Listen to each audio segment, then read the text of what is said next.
Aşk insana neler yaptırıyor. Kimse yok mu? Açın kapıyı. Evlerin içine girince wow oluyoruz. Şu an bakın şöyle bir İran haritası. Evet. Şuralar, üst katlar hepsi oda. Ne kadar ince işlemesi var. Etrafta dolu para var, görüyor musunuz? Merhabalar arkadaşlar. İsfahan eyaletine bağlı Kaşan şehrindeyim. Geleneksel Kaşan otellerinden bir tanesinde kalıyorum. Şimdi odamızı size göstereceğim. Şöyle ilk olarak şöyle göstermem gerekiyor. Burası giriş kapısı. Şu aşağıdan çıkıyoruz buraya. Burada temiz havlular var. Banyo böyle ayrı yerde. Tuvalet de aynı şekilde. Şöyle. Burada diş fırçaları var. Buradaki eşyalar bizim. Şimdi içeriği göstereyim. Burada iki kişilik yatak var. Burada bizim eşyalarımız var. Burada bir tane buzdolabı var. Burada da 2 kişilik yatak var. Bu oda 4 kişilik. Şöyle manzarası mükemmel. Vitray camları var. Ve en güzel yer burası. Atisa benimle. Nasılsınız? Mutlu oldum sizleri görünce. Çok uzun zaman oldu. Evet, görmedik. Aynen. Aynen. Biz Atusa'yla şu an Kaşan'dayız. Şu manzaraya bakar mısınız? Müthiş. Bu kaldığımız odanın gecelik fiyatı 1.400.000 tümen. Yani geceliği 700 liraya denk geliyor. 4 kişilik ve bence değer. 900.000 tümenlik odaları da var. O da 450 liraya denk geliyor. Güzel bir yer. Yani zaten bu otelde Kaşan'da meşhur bir otel. Oteli de gösterdim. Şimdi kahvaltımız da var. Burada İran'ın omleti. Buna omlet diyorlar. Bu ades. Yeşil mercimek, evet, çayımız, böyle ballar, peynirler, reçeller, öyle. Biz kahvaltımızı yapalım. Şimdi biraz bahçeyi gezelim.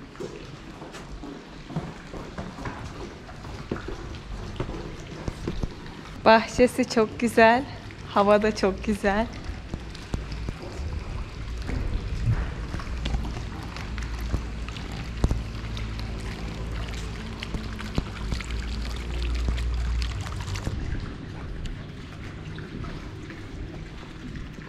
Burada kürsü var. Birisi şu an uyuyordu orada. Neyse, rahatsız etmeyelim.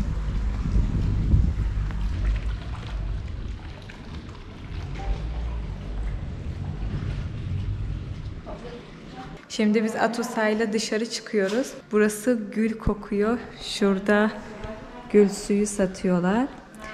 İran'da Kaşan'ın gülleri meşhur, gül suları meşhur. Mis gibi gül suyu kokuyor. Yani İran'a gelirseniz mutlaka gül suyu alın. Çünkü İran'ın gül suları başka bir şey. Yani o derece.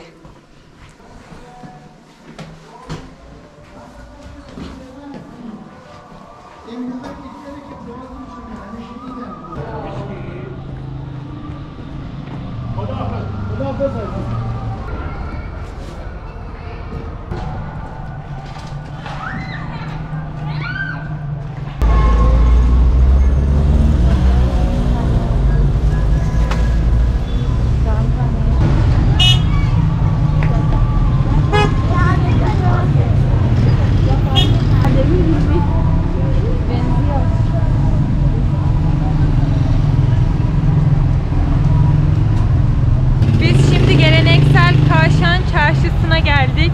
Daha doğrusu pazarına. Burası girişi.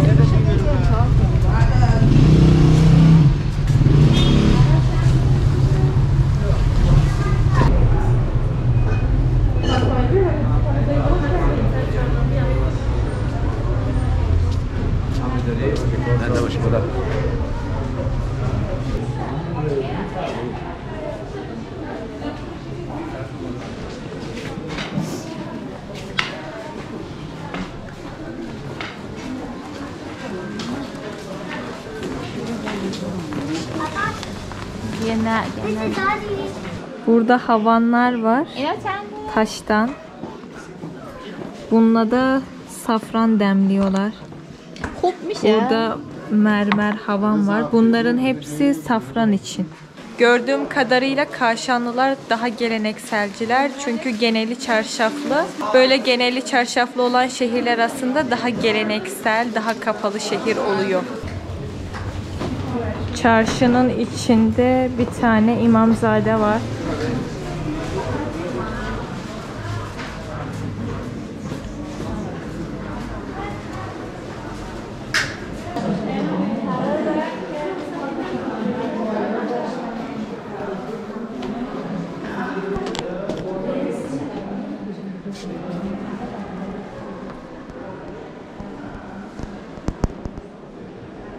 Burası Kaşan Çarşısı'nın meşhur timçesi. Timçenin Türkçesini bilmiyorum. Kapalı çarşı olan şehirlerde mutlaka bilirler. Yani böyle gidiyorsunuz ya çarşıda. Bir yer oluyor böyle büyük. Bu büyük alanlara timçe diyorlar.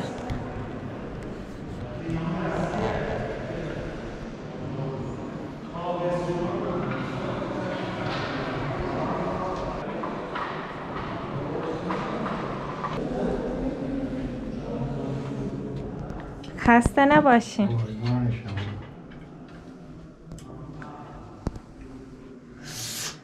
Amca bunları dokuyor. Parçaya bakayım, şahalim bakayım. İnam şahla şah geldi üstelik. Bale, nafadum bakayım unaha. Lavaraha. Tamamen geleneksel yöntemle bunları dokuyor.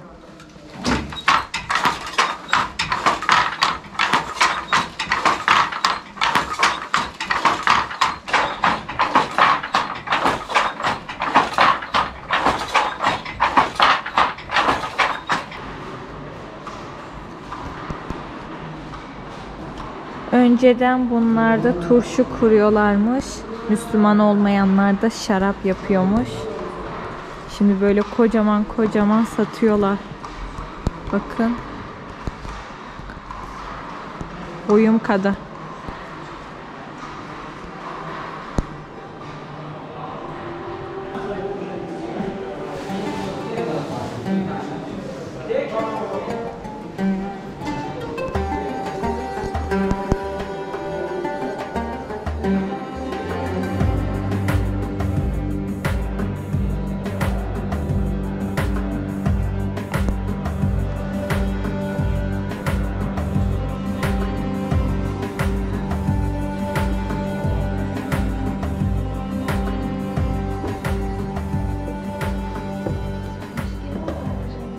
Evet.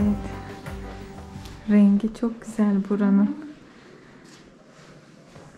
Kilimler de çok güzel.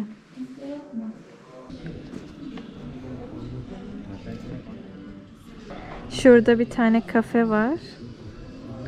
Çok güzel burası.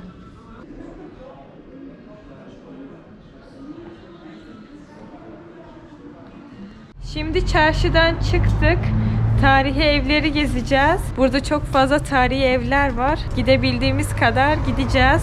Size de göstermeye çalışacağım. Kaşan küçük şehir olduğu için bütün tarihi yapılar yan yana. Öyle hepsine yürüyerek gidiyoruz şu an. Taksiye falan binmedik. Şimdi Aga Bozorg Camii'ne geldik. Caminin kapısı kilitli.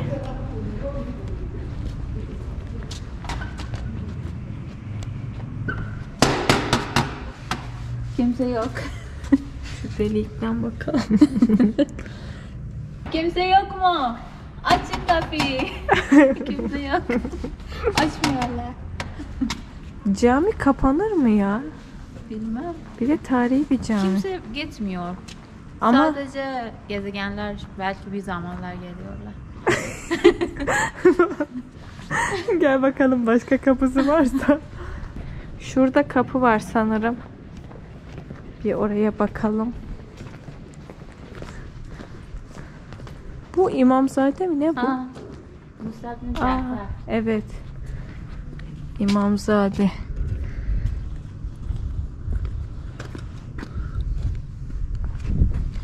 Siz de mi İmamzade söylüyor musunuz? Biz İran'da öğrendik İmamzade'yi. Her yer kapalı çünkü şu an saat Kaç? 1:20. Öğle arası, o yüzden kapalı. Burası camiye gidiyor mu? Dur. Burada kapı yok. Şu kapı camiye mi açılıyor?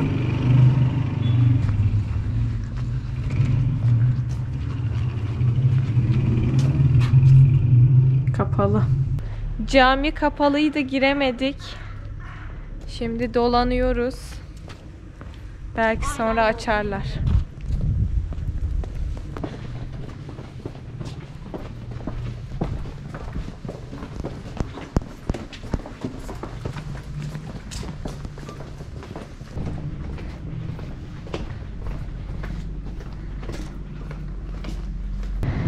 Camiye geldik.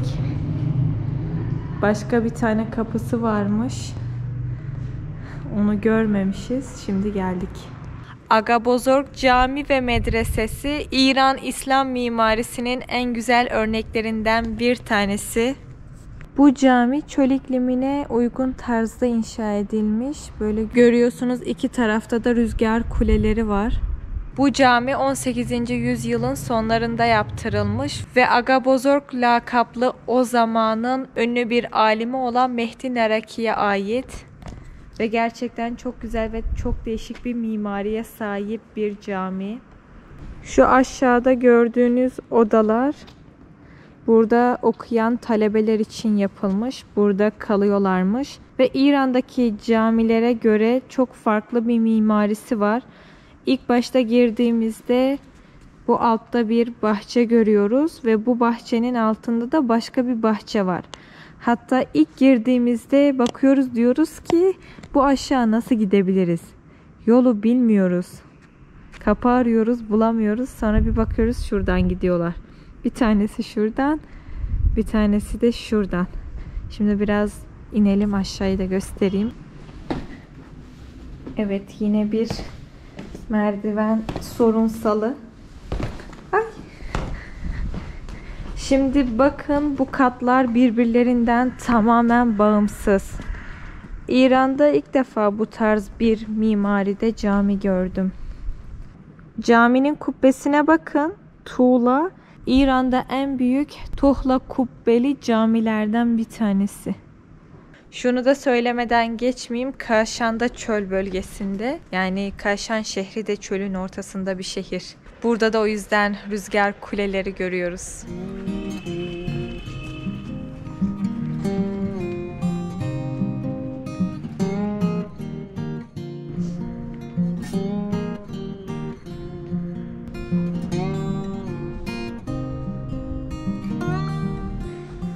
Evet, gezerken burada bir tane galeri bulduk. Çok güzel eşyalar var.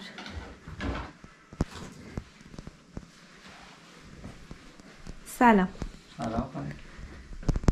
Burada da bir tane. Burası yasakmış, gidemezseniz dedi. Güzel manzarası var ama. Böyle bir yer.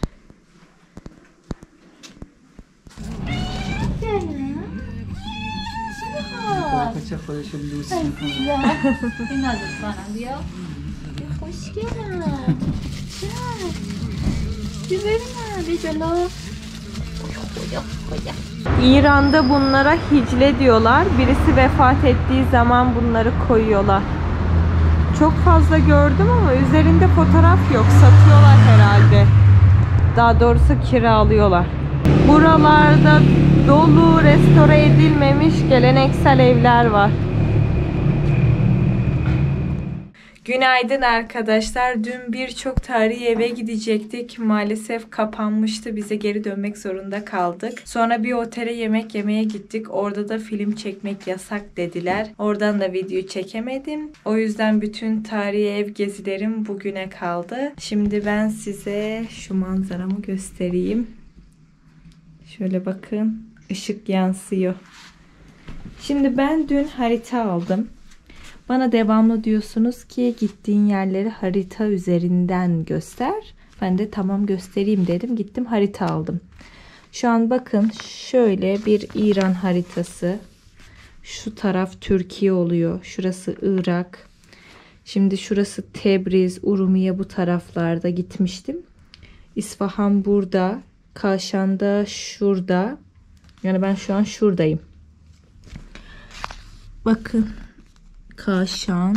Bu yol haritası. Eyaletlerin olduğu haritayı bulamadım. Bu vardı. Ben de bunu alayım dedim. Bakın Huzistan bölgesi şurasıydı. Ben Ahvaz'a gitmiştim ya. Ahvaz tam olarak burası. Sonra buradan Abadan'a falan gittim. Ben şuralardaydım. Bakın burası Irak. Sonra biz Afganistan tarafına gitmiştik ya, Mahonik falan. Onlar da şu tarafta. Burası Afganistan. Sonraki planım inşallah güney kısım. Fars Körfezi ve sonrasında da Beluçistan. Beluçistan bu tarafta ve burası da Pakistan. Ve sonradan Türkmenlerin yanına gideceğim. Türkmenler de bu tarafta. Türkmenistan sınırında. İşte devamlı bunu yanımda gezdireceğim ve harita üzerinden nerede olduğumu göstereceğim size. Şimdi biz dışarı çıktık. Fatıma geldi. Fatıma Kaşanlı geldi. خوشبختم خیلی باشیم خوش اومدین امیدوارم که لحظه‌های خوب توی باشیم داشته باشید و خاطرات خوب. Hayli memnun, mersi. Kendisi Kaşanlı. Gelin sizi gezdirelim dedi eşimle. Biz de olur, neden olmasın dedim. Sonra geldik, işte bizi gezdiriyor şu an. Şimdi burada bir tane geleneksel ev var. Geleneksel tarihi ev var aslında. Şimdi oraya gireceğiz. O zamanın zenginlerinin evlerini ziyaret edelim. Evin güzelliğine bakın.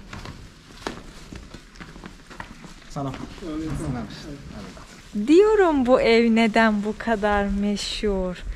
Şu işlemelere bakın. Çok fazla ince işleme var.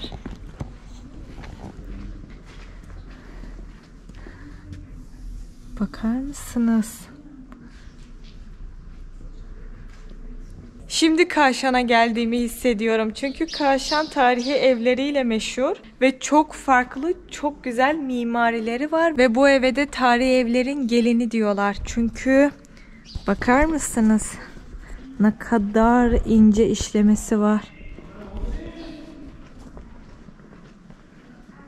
O zamanlarda bu evin sahibi tüccar. Kaşan'da bu tarihi evlerin sokaklarında gezerken aslında dışarıdan hiçbir şey belli olmuyor. Dümdüz, çok sade bir duvar görüyoruz. Ama evlerin içine girince wow oluyoruz. Bunun sebebi neden biliyor musunuz? Çünkü o zamanlarda zengin ve fakirin belli olmaması için böyle bir sistem yapmışlar. Yani şimdi ben dışarıdan buraya girerken buranın çok zengin birine ait olduğunu asla akıl edemezdim. Gerçekten bu kadar güzel bir mimariye sahip bir evi asla düşünemezdim. Dediğim gibi yani dışarıdan belli olmuyor. Önceden İran'da, tabii Türkiye'de de öyleydi, Osmanlı Devleti'nde de öyleydi. Zengin, fakir ayrımı olmasın diye çok fazla hassasiyet gösteriyorlardı. Şimdi de her şey biliyorsunuz gösteriş oldu. İnsanlar birbirine zaten gösterme peşinde. Öyle. Onu da söylemiş olayım.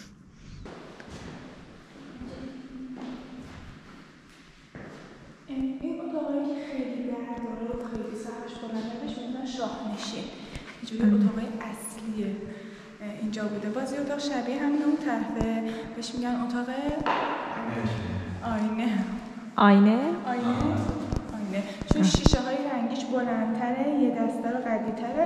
وقتی نور میزنه مثلا توی اون ضلع خونه تشعشع رنگیه، نورا خیلی قشنگ کف زمین پخش میشه. اکثر عکسای هنری که دیده باشید از پلانتری که نور رنگیه اون طرف گرفته شده. Bakın, buna oda mı deriz, bahçe mi deriz? Sanırım oda deriz. حالا پسر حاضر نیستن پسر خیابون پیاده برن باز در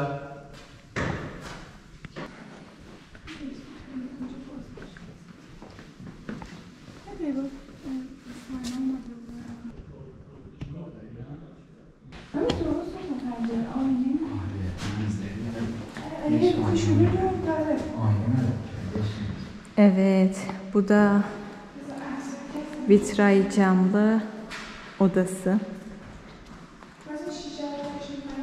Evde aşırı oda var. Şuralar, şuralar, şuralar, üst katlar hepsi oda. Vay be. Bütün sülale birlikte yaşıyordu herhalde burada. Şuraya da bakın.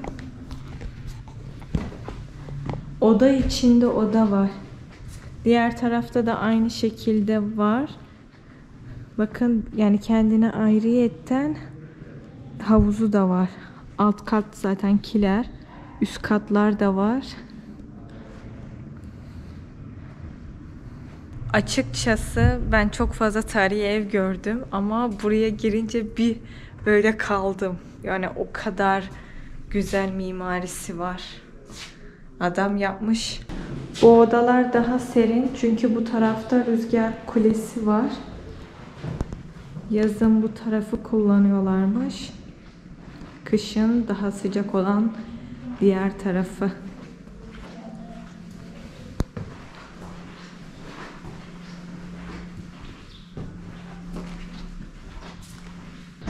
Burada başka bir bahçe de var. Maşallah. Ev o kadar büyük ki gez bitmiyor.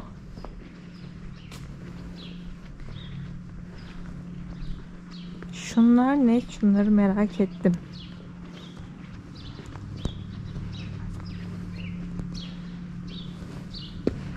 Bu ne acaba?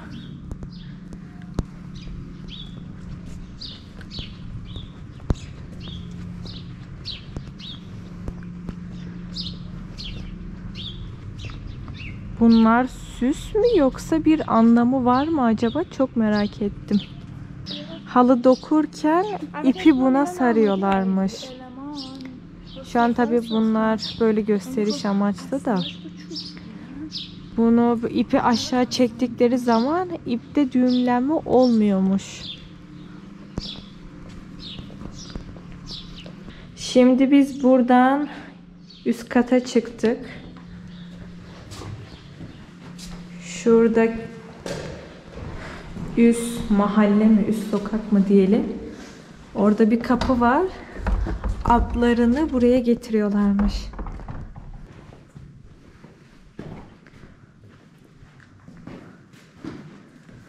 Atların büyük bir ihtimal su içtiği yer. Bunlar da saman yediği yer.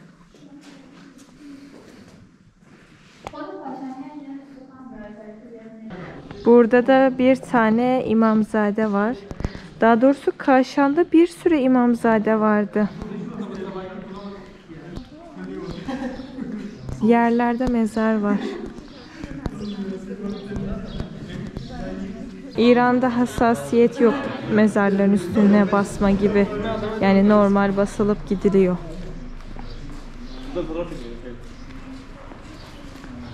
Bu imamzadenin adı Sultan Emir Ahmet. Kadınların giriş kısmı burada sanırım. Yok, kapalı. Bakayım diğer taraf açık mı? Diğer taraf da kapalı. Kapalı. Kapalı.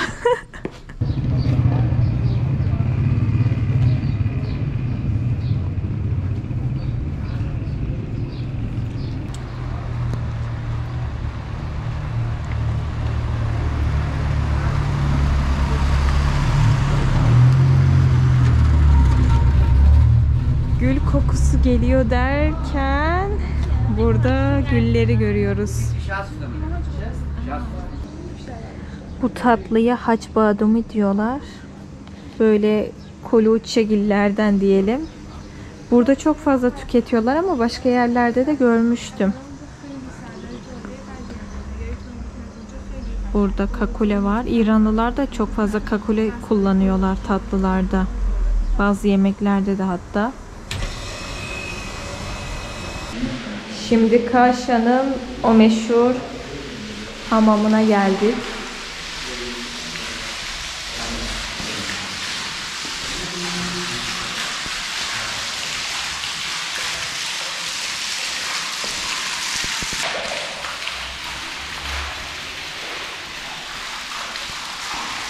Sultan Emir Ahmet Hamamı.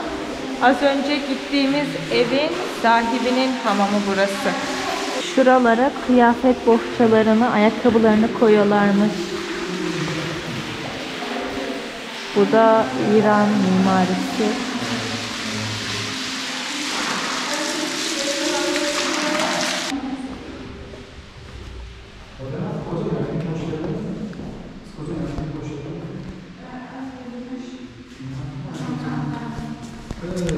Çok büyük bir hamam.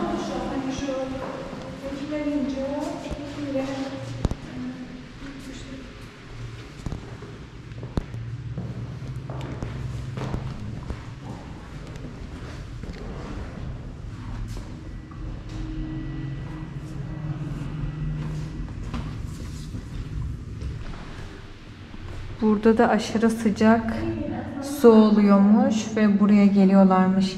Yani hiçbir yerde kapısı yok. Bu yukarıdan çıkıyorlar. Buhar odası. Bu yapı Kaçarlılar dönemine ait. Hamamın üstündeyiz şu an. Tam fotoğraf çekmelik yer değil mi? Hı hı, çok güzel gerçekten. Ben fotoğraf isterim.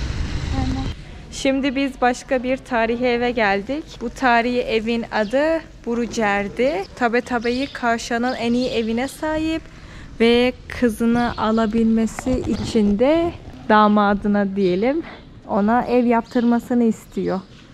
Bizim şanımıza yakışan. Ama baktığımızda güzel bir ev ama Tabatabai evi bir başka yani. Onun mimarisi daha ayrıntılı. Tabii ona benzetmeye çalışmış. Çünkü onda da bu şekildeydi. İç kısım da aynı şekilde. Bu girişler de aynı şekilde ama o diğerinde çok fazla işlemeler vardı. Hatta bu taraflarda da ve o çok büyük bir ev. Adam kız vermek için benim şanıma yakışan ev yaptır diyor. O da bu evi yaptırıyor. Ev yaptırmayınca oğlana kız vermeyecekti. Tabii kızı alabilmek için o da ev yaptırıyor. Şunu ben anlamış değilim. Bu duvar kağıdı. Diğerinde de gördüm. Gereksiz bir ayrıntı. Niye böyle gelip yapıştırmışlar onu anlamadım.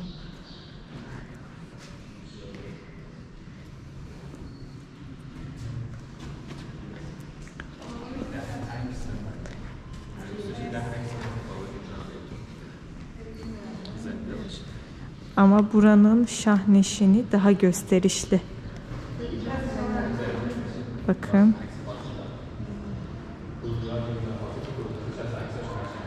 با عرض سلام و خیر مقدم طباطبایی عروس خونه ها ایران و اینجا سمبل کاشان پرجزئیات این خونه کاشان دو طبقه برای جشن های عمومی تو اون جشن های عمومی طبقات بالا مخصوص خانم ها بود یعنی طبقه اون بالاست مخصوص نوازندگانه به سقف نزدیکتر باعث انعکاس صدا میشه یک داستان عاشقانه قشنگ پشت سر این خونه است سید مهدی پسر بروجردی عاشق ماهرخ سلطان دختر طباطبایی میشه طباطبایی که بزرگترین تاجر فرش کاشانه براش شرط میذاره دختر من بزرگ شده خونه طباطباییه یه خونه در خور ایشون بساز پسر قبول میکنه شروع میکنه به ساخت این خونه و ناقابل 18 سال طول میکشه تا این خونه تموم بشه و خونه میشه خونه حاصل عشق اول ازدواج میکنن بخش به بخش خونه رو کامل میکنن و پسر برای سورپرایز دختر به نقاش میگه 5 داستان عاشقانه اینجا طراحی کن میخوایم بریم سراغ اون 5 داستان برای اینکه تو این سورپرایز شما رو هم شریک کنیم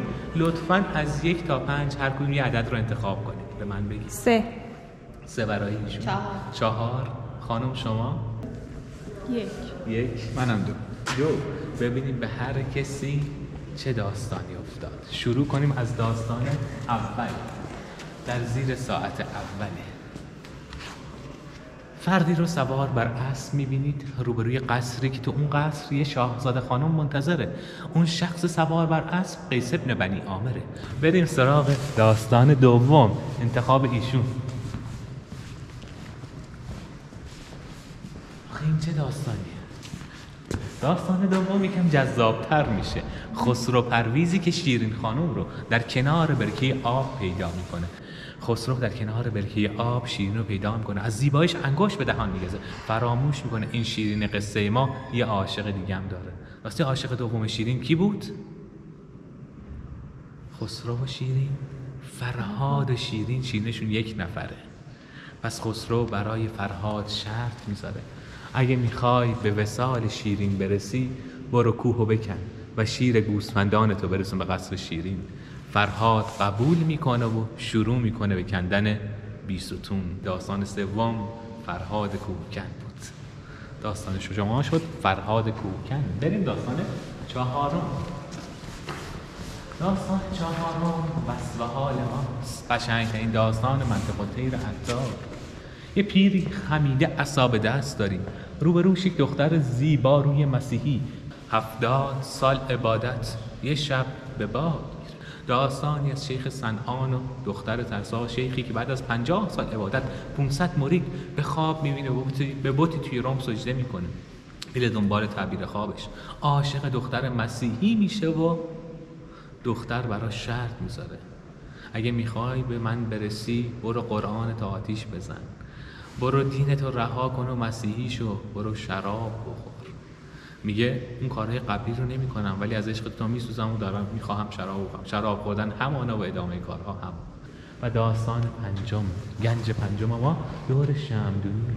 اگه دقت کنید دست راست ما چپ شمعدونی یه خانومی به تخت نشسته و صورت نداره. روبروش یه آقای ایستاده، حال این نور دور سرشه. پذیرایی یوسف تو مجلس زلیخاست. 5 داستان عاشقانه رو طراحی کرد و deli دختر Tabatabayi رو برد. Seyyid Mehdi Netenzi Tabatabayi'nin kızını almak için bu mükemmel mimariyi yaptırmış. Dışarıdan baktığımız zaman Tabatabayi evi daha güzel ama bu iç kısımdaki mimari hele ki anlamı mükemmel. Aşk insana neler yaptırıyor.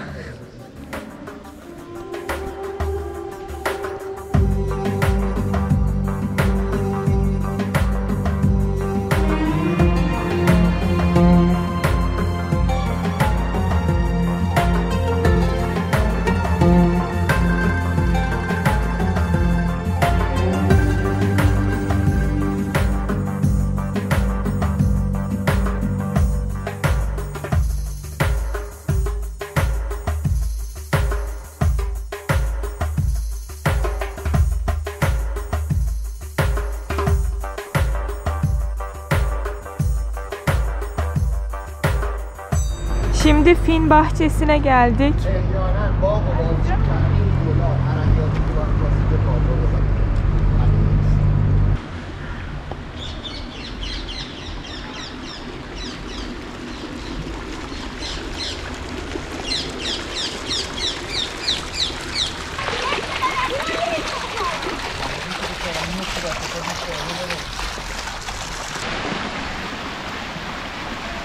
Fin bahçesinde olan hamamda Emir Kebir'i öldürdüler. Emir Kebir kim? Ondan bahsedeceğim ama ondan bahsetmeden önce Kaçar Hanedanı kimler? Onu anlatmam gerekiyor. Kaçar Hanedanı İran'daki Azerbaycan Türklerinin Kaçar boyu Kovanlı kolundan. Emir Kebir de Kaçar Padişahı Nasreddin Şah'ın sadrazamı ve kız kardeşinin eşi. Şimdi ne oluyor?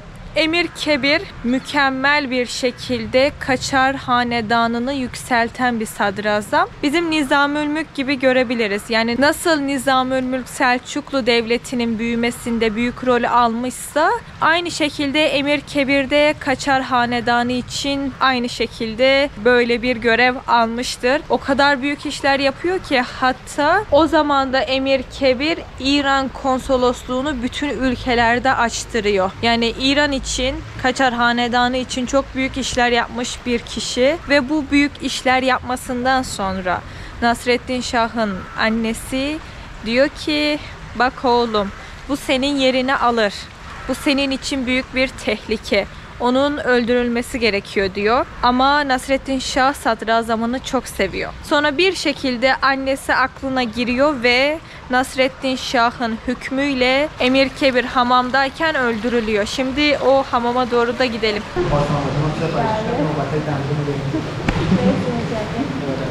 حوض سکه است. در قدیم مردم عقیده داشتن اگه سکه بندازن بیفته تو حفره آرزوهاشون برآورده میشه، بخت دختر و پسر باز میشه. ولی الان جنبه سرگرمی داره. Aha. Kheyli memnun. Şuraya para atıyorlar, demir para. Eğer içine girerse duaları, hacetleri kabul oluyormuş.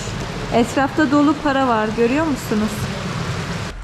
Ben gittiğim bütün şehirlerde oranın yerlilerinden benimle iletişim kurmak isteyen olursa onlarla görüşüyorum. Birlikte bilgi alışverişi yapıyoruz. Yani onlar bana bilgi veriyor. Ben de bildiklerimi onlara aktarıyorum. Her neyse, az önce işte arkadaşlara burayla alakalı bilgi verirken buradaki rehberler gelip siz rehber misiniz dedi. Ben de hayır dedim. Sonra anlatıyordunuz da o yüzden sordum dedi. Ben de yok, bildiklerimi arkadaşlarıma aktarıyordum dedim. Öyle geldiler. Bunun sebebi de işte izinsiz rehberlik mi yapıyor gibisinden. Yani asıl olay oydu.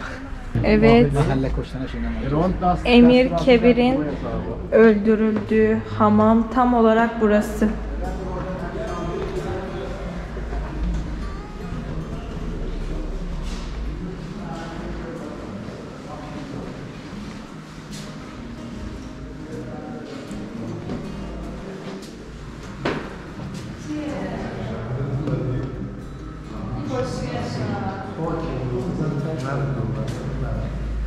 Burada mumdan yapılmış heykeller var.